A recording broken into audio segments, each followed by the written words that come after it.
कटी पिटी लाशों की खबरों से भरे होते हैं और निजी चैनल्स उन कत्ल होने वाले अफराद के अजीजो अकारिब को रोते पीटते दिखाते हैं, मगर उन्हें दिलासा देने वाला कोई नहीं। ये सिलसिला 1995 में जो शुरू हुआ, जिस बरस 1772 लोग लुकमाए अजल बने, और ये सिलसिला अभी तक जारी है। आज के खुसूसी प्रोग्राम में हम देखेंगे कि कराची में टारगेट किलिंग की सूरत हाल क्या है।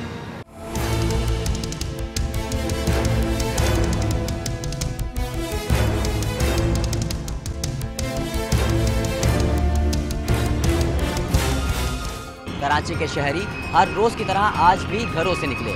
कोई इल्म के हुसूल के लिए मंजिल की तरफ गामजन था, तो कोई हुसूल रिस्क की तलाश में जा रहा था, मगर किसी को ये यकीन नहीं कि वो जिंदा सलामत घर लौट भी पाएगा।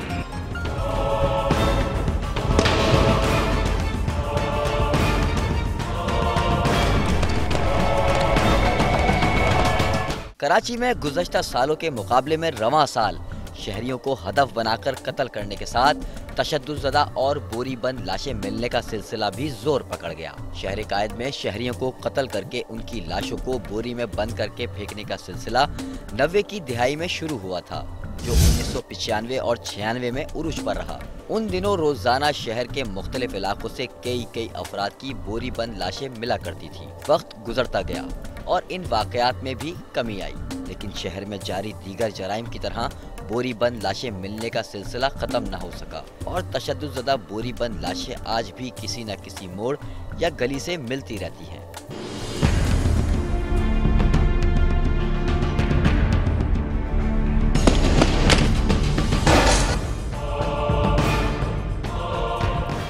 इब्तिदा में उन अफराद की लाशें बोरी में बंद करके फेंकी जाती थी जिनको सियासी मुखालफत के बाइस कत्ल किया जाता था, लेकिन गुज़श्ता चंद सालों से शहर में सरगर्म जराइम पेशा अफराद ने भी इस भयानक अंदाज कत्ल को अपनाया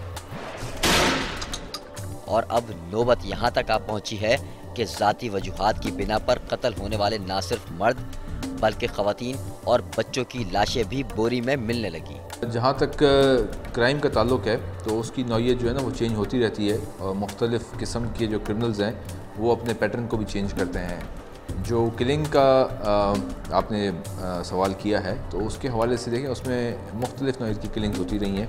उसमें कुछ ज़ाती दुश्मनी की बेसिस के ऊपर भी हैं, कुछ पॉलिटिकल वर्कर्स की भी हुई हैं और उसके अलावा और भी ऐसे हुई हैं। अब उसके अंदर जो ये नया फिनोमेना आया है, इसकी भी मैं समझता हूँ कि उसी के साथ कुछ केसेस में लिंकअप है और उसमें जहाँ पे उनको अपने हदफ तक पहुँचना होता है तो वो किडनैप करके फिर उसके बाद जो है ना उसका आगे जिस फॉर्म में जो आप बता रहे हैं कि बोरी बंद लाश है उस फॉर्म में उसको कत्ल करके करते हैं। सन 1995 को कत्ल गारतगरी के हवाले से कराची की तारीख का बदतरीन साल करार दिया जाता रहा, इसलिए कि उस साल के दौरान 1742 जीते जागते इंसान कराची की सड़कों पर मारे गए या उन्हें अगवा के बाद तशद्दुद करके कत्ल करने के बाद बोरी में बंद करके फेंका गया। उसी साल में बोरी बंद लाशें मिलने का सिलसिला शुरू हुआ, जो आज भी जारी है। 2011 में टारगेट किलिंग और कत्ल गारतगरी के 1750 से ज्यादा वाकयात रोनमा हुए। पुलिस के मुताबिक कराची में टारगेट किलिंग और कत्ल की वारदातों के पीछे सियासी और फिरका वाराना अवामिल कार फरमा रहे हैं, जबकि गुज़श्ता चंद माह के दौरान फिरका वाराना टारगेट किलिंग के वाकयात में भी इजाफा हुआ। जो टारगेट किलिंग के वाकयात भी हो रहे थे और उसमें जो लोग शामिल हैं तो उसमें से भी हमने कुछ लोग पकड़े हैं जिन्होंने पुलिस की सारी इन्वेस्टिगेशन इंटेरोगेशन में मुख्तलिफ़ चीज़ों का इंकशाफ किया है। और जैसे मैंने पहले आपको कहा कि इसके मुख्तलिफ़ रीज़न्स हैं, तो पुलिस उसके ऊपर काम कर रही है और इसके आहिस्ता आहिस्ता नतीजे बरामद होते हैं। रवां साल के 7 माह के दौरान अदाद-ओ-शुमार के मुताबिक यौमिया 10 अफराद को दहशतगर्दी की भीड़ चढ़ा दिया जाता है, जिसमें टारगेट करके कत्ल करने के वाकयात कम बल्कि बदतरीन तशद्दुद करके कत्ल करने के वाकयात ज़्यादा हैं।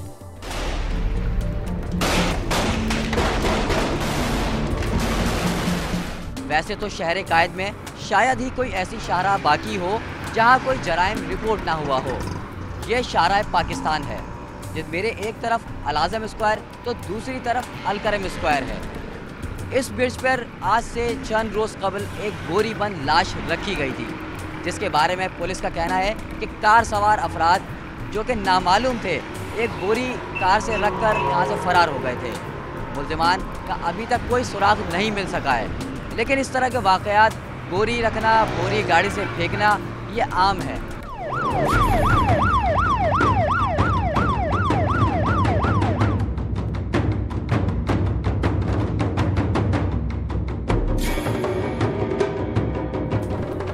इन दिनों तशद्दुज़दा और बोरी बंद लाशें फेंकने के वाक़यात ज़्यादातर old city areas, Lyari, Kharadar, Lea market, garden, Ranchore line, Ghas Mandi, पुराना गोलीमार, पाक कॉलोनी, माड़ीपुर रोड, शेरशाह और मच्छर कॉलोनी के अलावा लियाकताबाद, मवाज गोट, बल्दिया टाउन, औरंगी टाउन और कोरंगी में पेश आए।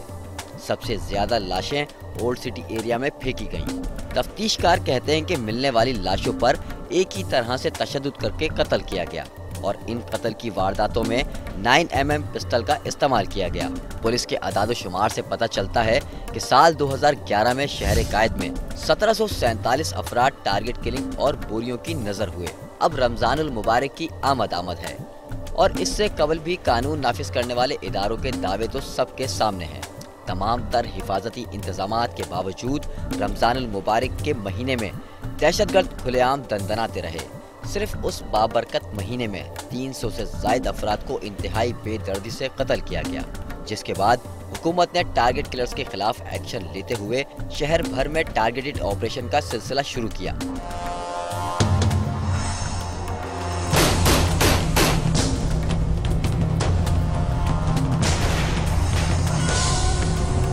जिसके बाद से एक हैरत अंगेज बात देखने में आई कि पुलिस और रेंजर्स के हाथ लगने वाला हर मुल्जिम टारगेट किलर करार दे दिया जाता और उसके साथ गिरफ्तार होने वाला मुल्जिम ये भी इंकशाफ करता कि उसने 200 से ज़ायद अफराद को टारगेट करके कत्ल किया है। जहाँ तक मुल्जिमों को चालान करने का ताल्लुक है, उसमें सबसे पहले गिरफ्तारी होती है, उसके बाद हम एक पूरे इंट्रोगेशन बनाते हैं इसकी, और एक JIT जिसको हम होम डिपार्टमेंट सेंक्शन करती है, बाकायदा टीम एक बनती है, इसमें मुख्तलिफ इदारों के लोग उसमें हिस्सा लेते हैं, ताकि उसमें ये ना हो कि सर हम पुलिस अकेली हो कि पुलिस तो के लिए कहा जाए पुलिस झूठे लोग की चालान करती है, मगर नहीं, उसमें सारे इदारे आते हैं, बाकायदे फिर उसमें सारा वो जॉइंट इंट्रोगेशन एक होती है उसमें, उसके बाद उसका तय होता है कि ये मुल्ज़िम गुनाहगार है या बेगुनाह है। जैसा कि हमने आपको बताया कि शहर में जारी टारगेट किलिंग एक अज़ाब की सूरत इख्तियार कर चुकी है। रोज़ किसी न किसी शहरी को हदफ बनाकर कत्ल कर दिया जाता है। ये वो शाहरा है जिसको करीमाबाद मीना बाजार का रोड कहा जाता है। आज से चंद रोज़ पहले यहाँ 2 नौजवानों को टारगेट किलिंग का शिकार किया गया, जिसमें से एक नौजवान सईदाबाद का रिहायशी और दूसरा औरंगी टाउन का रिहायशी था।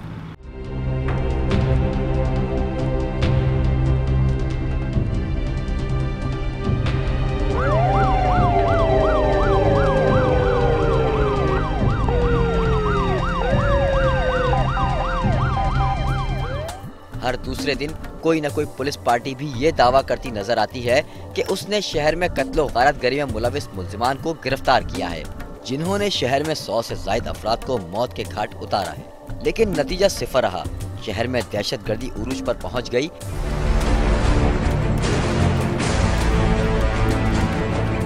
कराची में जारी टारगेट किलिंग की वजह से सैकड़ों अफराद अपनी जान से हाथ धो बैठे हैं और ये सिलसिला अभी तक जारी है।